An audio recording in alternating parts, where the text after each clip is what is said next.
and welcome to this special edition of Libri e Storie in Webcam, books and stories in Webcam.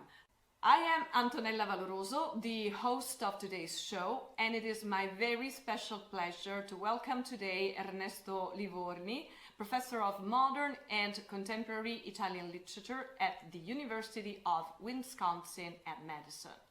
Livorni has taught at Yale University from 1988 to the year 2000, and he has been a visiting professor at Barnard College and Columbia University. I can't even start to mention his rich scientific production that covers topics ranging from Cesare Pavese to Ezra Pound, from T.S. Eliot to Montale, from D'Annunzio to Joyce, from Dante to Henry De Luca. Ernesto Livorni is an amazing poet and translator, and mostly important for me today, he's a generous friend who has accepted to have this conversation with me, making time for the special edition of our YouTube show, whose goal is exploring Dante's legacy in present and past U.S. schools and universities on the occasion of the 7th centenary of Dante's death. Professor Livorni, welcome online. Hello, Professor Valoroso. Thank you for that generous introduction. The title of today's conversation is Dante Now and Then. And the reason for that is quite simple. In 1965, Uguccione and Sorbello, and here we are in the palace of Sorbello's family, and my back you can see some of the folders in which the Sorbello papers are preserved. Well, Sorbello in 1965 went on a special mission in the US and gave a series of talks about Dante on the occasion of the 7th centenary of Dante's birth. Of the many talks he gave, we only have one whose text has been preserved, and its title is Dante Then and Now. And for Sorbello, of course, now was 1965. But what about our now? I would like to go back to the title of Sorbello's talk. I would like to start from there.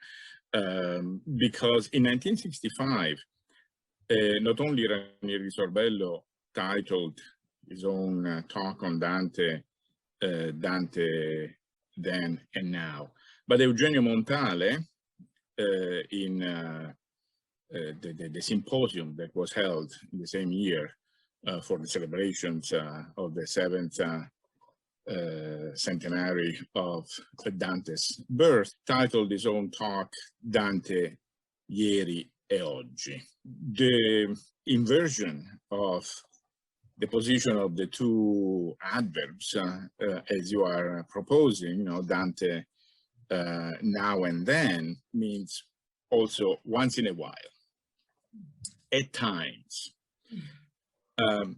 And that is exactly what we cannot say about Dante. Dante is not once in a while. Dante is all the time. Dante is always, and in a way forever. I'm exaggerating, and yet I'm not. As Dante in the United States, and probably not only in the United States, is certainly the pillar of Italian culture, especially in the academic context. I remember in the 90s, a vignette prepared by, with an article by a professor of economics, and this professor was saying that Dante is one of the best businesses in the academic world in the United States. And that is because there are so many courses that are taught on Dante, and the kind of legacy that relates to Dante. So many translations of Dante's works, especially the Divine Comedy, needless to say. And so many conferences, so many symposia, so many activities, cultural activities that rotate around Dante, not only in special years like 1965 or 2021, but every single year. And yet Dante has something that no other author has, and that makes him essential. So are you also implying in a way that maybe he steals a little bit of the scene to others? To paraphrase T.S. Eliot, who believed that, after Dante and Shakespeare, there would be no one else. No, there is no third. That's what we can say in the context of Italian literature and culture. Dante, and then nobody else. He is inimitable. And yet, he has been imitated, emulated, followed, represented, not only represented, but represented in so many ways, even though, to my knowledge, only one poet ever tried to do what Dante did with the comedy, and that's Ezra Pound, with his cantos. As a writer and a translator, and only if you wish, as a professor and scholar, what kind of relationship do you have with the divine poet? Uguccione Sorbello, for example, was very much interested not only in the Divine Comedy, but also in the political 3D monarchy. How about you? What is your Dante? It's interesting how that talk deals with the Divine Comedy and the Monarchia, and the monarchy, which of course relates to 1965 and who Uguccione Ranieri di Sorbello is in 1965. That is the representative of Italian culture, even of the Italian government, and Italy for less than 20 years had become a republic, and the way, and also he was interested in a new vision of the political organization of the world. We can roughly refer to the United Nations, but he was thinking about something much more complex, than that. He talks about the monarchia skipping completely, the theory of the two sons, for instance, right? Because he's not interested in this vision of politics that Dante has, that is not necessarily comparable to the political situation in which the world is in 1965. Also, he is not interested in promoting, the emperor or the pope, and so he skips that aspect, which is crucial to the monarchia, and focuses instead on Dante as one of the first thinkers who is thinking about this universalist political organization, exactly the way he was hoping, that the world would take that path after World War II. It would be less dangerous for me to talk about what Dante is for me as a scholar, since you are poking me, inviting me to talk about what Dante is for me as a poet. Well, I had colleagues and friends finding Dante in my poetry, unbeknownst to me. So they would point out certain solutions that I must have applied in my poetry, I must have used in my poetry, just because those solutions that can be linked to Dante were working within me, just as Dante is working within me. And you know, I don't want to give the wrong impression. There are so many other poets in the 20th century who are definitely more important than Ernesto Livorni, you know?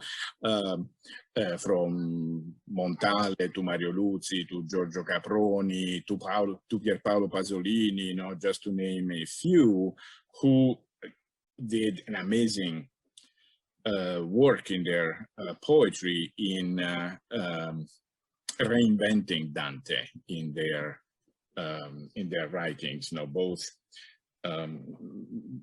the making of poetry and the reflection on poetry. I used a line by Dante in one of my poems in a context that is quite different than the one Dante used. And actually, now that I think of it, more than one moment I used consciously, so to speak, no, but kind of manipulating the situation, as you know, the poem I was writing dealt with no purgatory or paradise, and certainly not with hell, which is the most, at least in the United States, is the most visited canticle of the three. Probably I did not answer your question.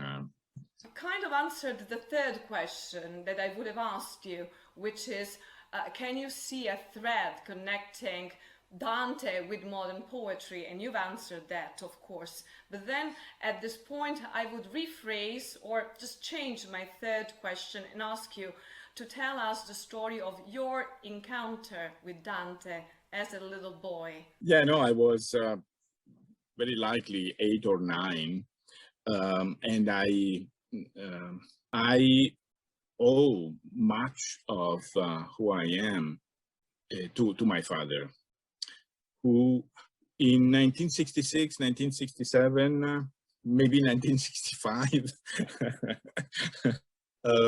started buying books in general, and in particular, this edition of the Divine Comedy, which was a reproduction of a manuscript with added illustrations. And I was, you know, must have been 8 or 9 at the time when I would go and look at these volumes. There were 6 volumes, 2 for each canticle, not being able to really read the Divine Comedy, but looking at the synopsis at the beginning of each canto. And then looking at this other collection of books that my father bought on great writers of world literature. And needless to say, you know, there was one on Dante. And looking at that book and seeing how influential Dante had been throughout the centuries, and especially in the past 200 years, 150 years at the time, looking at also, you know, the paintings painted by French, British, Italian painters depicting episodes of the Divine Comedy. And I didn't realize, of course, I didn't realize then when I was, must have been at this point 9 or 10, when my father bought this collection. But later on, I found myself going back to those moments, you know, and thinking about them with the little brain that I have and the little poetic sensibility that I have, and see the kind of work those painters were doing on the Divine Comedy, you know, and or the Vita Nuova for that matter, as they had to focus on a specific moment in this fluidity of 142 lines now that the canto may be. They had to identify the crucial moment. No, I mean, of course, Gustave Doré is the first example that comes to mind, but you know, from Signorelli on, there are several examples. No, but all go back to this necessity. No, unless we are talking about Rauschenberg, that's a different story. But the necessity is that of the painting being able to depict the crucial moment of the canto according to the painter. No? Whereas Dante has the privilege, no, of the story, and therefore of this narrative that flows throughout the canto. The painter, again, unless we are talking about painting after World War II, you know, the painter, and that is, you know, a painter who starts thinking in abstract terms and not only in figurative terms. Painting relates to that episode of the Divine Comedy or the Vita Nuova, if we think of the Pre-Raphaelites, only according to a specific moment in time. I cannot not think about my childhood and the reflections I did not have in my childhood, but the visual impression that those first contacts with the Divine Comedy had on me and my imagination and my ability to think. And I feel like, you know, if you, I don't know if I would like to identify you with either Dante or Virgil, but I'm definitely fit of the situation. So you can pick up whomever you want. Well, I wish I could identify with either one.